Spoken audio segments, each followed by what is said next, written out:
دوستو آج کا ویڈیو ہے اسلام سے پہلے عورتوں کی زندگی کیسی تھی۔ شروع کرتا ہوں اللہ کے نام سے جو بڑا مہربان نہایت رحم والا ہے۔ اسلام سے پہلے عورتوں کا حال بہت خراب تھا۔ دنیا میں عورتوں کی کوئی عزت با قوت ہی نہیں تھی۔ مردوں کی نظر میں اس سے زیادہ عورتوں کی کوئی حیثیت ہی نہیں تھی کہ وہ مردوں کی نپنسانی خواہش پوری کرنے کا ایک کھلونا تھیں۔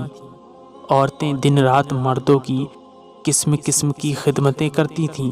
اور طرح طرح کے کاموں سے، یہاں تک کہ دوسروں کی محنت مزدوری کر کے جو کچھ کماتی تھیں وہ بھی مردوں کو دے دیا کرتی تھیں۔ مگر ظالم مرد پھر بھی ان عورتوں کی کوئی قدر نہیں کرتے تھے، بلکہ جانوروں کی طرح ان عورتوں کو مارتے پیٹتے تھے۔ ذرا ذرا سی بات پر عورتوں کے کان، ناک، اعضا کاٹ لیا کرتے تھے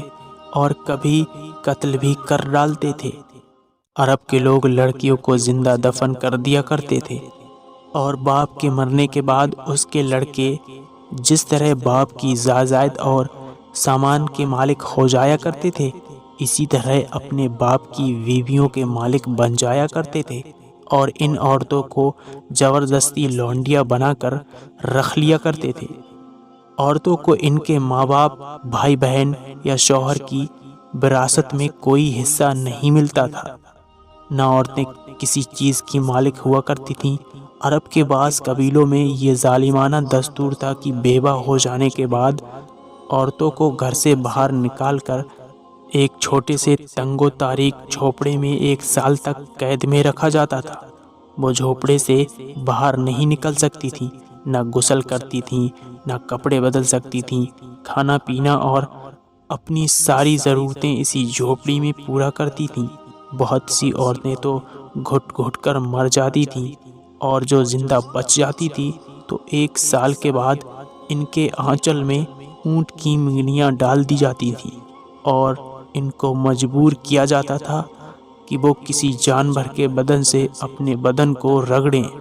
پھر سارے شہر کا اسی گندے لباس میں چکر لگائیں اور ادھر ادھر اونٹ کی منگنیاں پھینکتی ہوئی چلتی رہیں۔ یہ اس بات کا اعلان ہوتا تھا کہ ان عورتوں کی عدت ختم ہو گئی ہے۔ اسی طرح کی دوسری بھی طرح طرح کی خراب اور تکلیف دہ رسمیں تھیں جو غریب عورتوں کے لیے مصیبتوں اور بلاؤں کا پہاڑ بنی ہوئی تھیں، اور بیچاری مصیبت کی ماری عورتیں گھٹ گھٹ کر اور رو رو کر اپنی زندگی کے دن گزارتی تھیں۔ ہندوستان میں تو بیوہ عورتوں کے ساتھ ایسے دردناک ظالمانہ سلوک کیے جاتے تھے کہ جن کو سوچ سوچ کر کلیجہ منہ کو آ جاتا ہے۔ ہندو دھرم میں ہر عورت کے لیے فرض تھا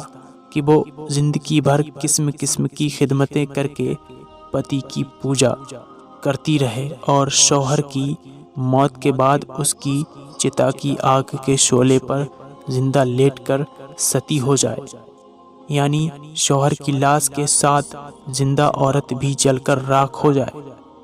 غرض پوری دنیا میں وہ بے رحم اور ظالم مرد عورتوں پر ایسے ظلم و ستم کے پہاڑ توڑتے تھے کہ ان ظالموں کے داستان سن کر ایک درد مند انسان کے سینے میں رنج و غم سے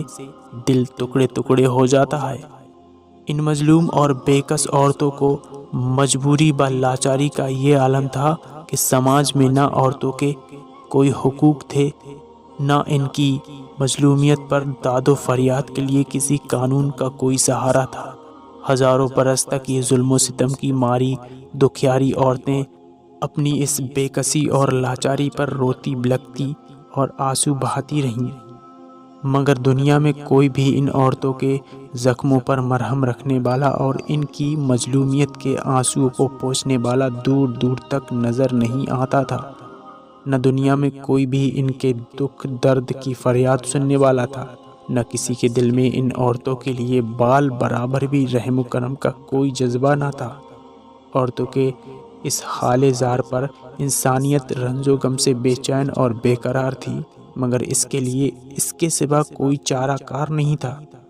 کہ وہ رحمت خدا بندی کا انتظار کریں کہ غیب سے کوئی ایسا سامان پیدا فرما دے کہ اچانک ساری دنیا میں ایک انوکھا انقلاب نمودار ہو جائے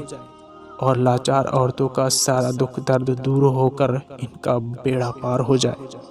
چنانچہ رحمت کا آفتاب جب طلوع ہو گیا تو ساری دنیا نے اچانک یہ محسوس کیا کہ جہاں تاریخ تھا، ظلمت کدا تھا، سخت کالا تھا، کوئی پردے سے کیا نکلا کہ گھر گھر میں اجالا تھا۔ عورتیں اسلام کے بعد جب ہمارے رسول اکرم صلی اللہ تعالی علیہ وآلہ وسلم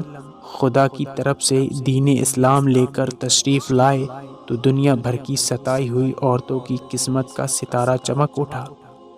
اور اسلام کی بدولت ظالم مردوں کے ظلم و ستم سے کچلی اور روندی ہوئی عورتوں کا درجہ اس قدر بلند و بالا ہو گیا کہ عبادات با معاملات بلکہ زندگی اور موت کے ہر محلے اور ہر موڑ پر عورتیں مردوں کے دوش با دوش کھڑی ہو گئیں اور مردوں کی برابری کے درجے پر پہنچ گئیں۔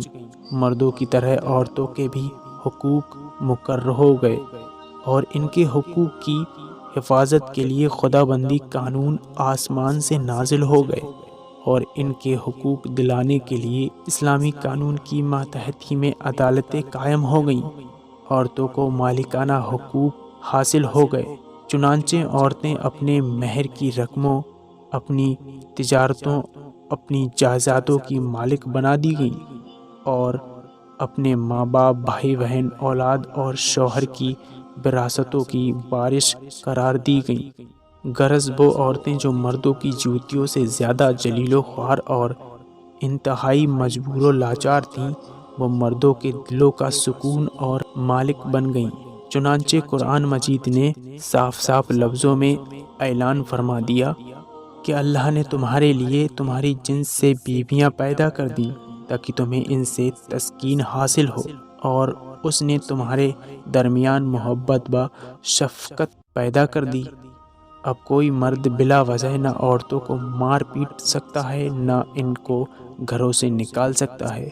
اور نہ کوئی ان کے مال و اسباب یا جائیداد کو چھین سکتا ہے، بلکہ ہر مرد مذہبی طور پر عورتوں کے حقوق ادا کرنے پر مجبور ہے۔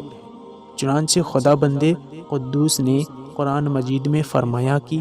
عورتوں کا مردوں پر ایسے ہی حقوق ہے جیسے مردوں کے عورتوں پر، اچھے سلوک کے ساتھ، اور مردوں کے لیے فرمان جاری فرما دیا اور اچھے سلوک سے عورتوں کے ساتھ زندگی بسر کرو۔ تمام دنیا دیکھ لو کہ دین اسلام نے میاں بیوی کی اجتماعی زندگی کی صدارت اگرچہ مرد کو عطا فرمائی ہے اور مردوں کو عورتوں پر حاکم بنا دیا ہے، تاکہ نظام خانہ داری میں اگر کوئی بڑی مشکل آن پڑے تو مرد اپنی خداداد طاقت با صلاحیت سے اس مشکل کو حل کر دیں۔ لیکن اس کے ساتھ ساتھ جہاں مردوں کے حقوق عورتوں پر واجب کر دیے ہیں، وہاں عورتوں کے بھی حقوق مردوں پر لازم ٹھہرا دیے گئے ہیں۔ اس کے لیے عورت اور مرد دونوں ایک دوسرے کے حقوق میں جکڑے ہوئے ہیں تاکہ دونوں ایک دوسرے کے حقوق کو ادا کر کے اپنی اجتماعی زندگی کو شادمانی و مسرت کی جنت بنا دیں اور نفاق با شقاق اور لڑائی جھگڑوں کے جہنم سے ہمیشہ کے لیے آزاد ہو جائیں۔ عورتوں کو درجات و مراتب کی اتنی بلند منزلوں پر پہنچا دینے یہ حضور نبی رحمت صلی اللہ علیہ وسلم کا وہ احسان عظیم ہے کہ تمام دنیا کی عورتیں اگر اپنی زندگی کی آخری سانس تک اس احسان کا شکریہ ادا کرتی رہیں، پھر بھی وہ اس عظیم الشان احسان کی شکر گزار کے فرض سے سبکدوش نہیں ہو سکتی۔ تمام دنیا کے محسن و اعظم حضور نبی اکرم کی شان رحمت کا کیا کہنا۔